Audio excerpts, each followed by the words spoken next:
your kids and their mom are safe, though. You said you moved them out of the country. Yeah. Like, do you have any concerns for your children as they spent the summer in Croatia on the beach. Is very annoying because I was stuck here. But yeah. Why aren't you leaving? Like, why aren't you with them? And well, two reasons. Originally, I wanted to see what would happen. Okay. Then in April, I was arrested by the SBU. That's the State Security Service of Ukraine. Yeah, they picked you up. Yeah, it's everybody thought that you were dead.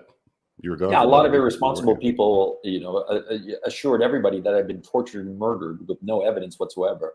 A lot of people were like, I think I might have been one of those speculators. I was like, I don't know what's up with him, but he's cool. No, what happened was that I was arrested. Because you went silent, because I had you on Skype and we used to message, and then you just went ghost, right? Like you would not respond.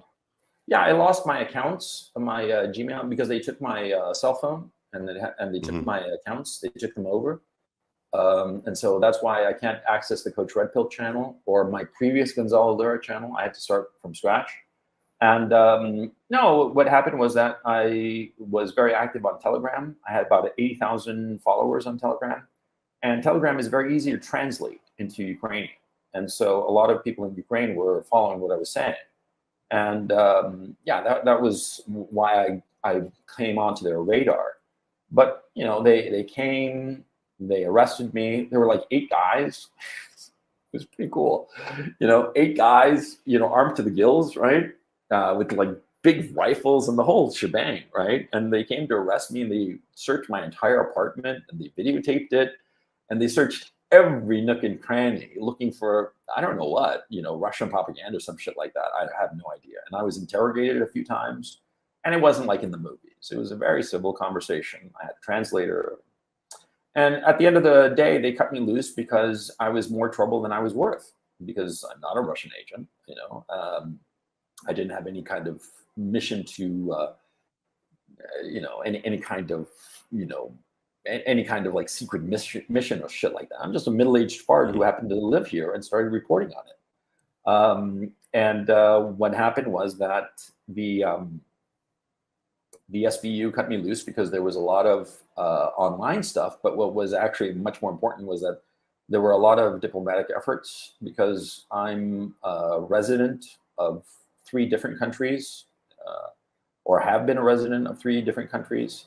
So it started becoming a political issue over somebody who's just really inconsequential, because I'm nobody. I'm just here, I'm watching it, and I'm talking about it, but I'm nobody. And I don't really have any kind of real power or influence over any of the events. And so they realized I was just much more trouble than it was worth. But until my case is adjudicated, I have to remain in Kharkov. I'm not under house arrest, but sort of like city arrest, if you will. And if I try to leave the country, what'll happen is, of course, they'll run my name through the system, and my name will pop up, and they'll arrest me on the spot. They told me this, that I'll be arrested and held, in prison. And so I'm stuck here, And as a practical matter, leaving Kharkov for another region of Ukraine is just, how will that change or improve my position? Especially considering that most of the nation has intermittent electricity and internet, because the Russians have been hitting the electrical substations because they're trying to interrupt the supply of weapons, because the train system in Ukraine is electrical. And so they're not trying to harm the civilians. They're trying to interrupt the train system. And so they've been hitting them. But here in Kharkov, they don't need to hit them, because if you look at the map, Kharkov is out of the way, if you will, of the transportation of weapons from Poland to the front lines.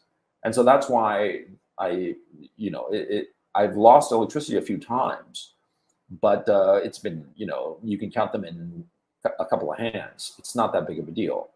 No, and so, I'm sort of like stuck here. And if I were to move to a different city in Ukraine, it wouldn't improve my situation, probably make it worse, especially it would be a city that I didn't know, and I don't know Russian or Ukrainian.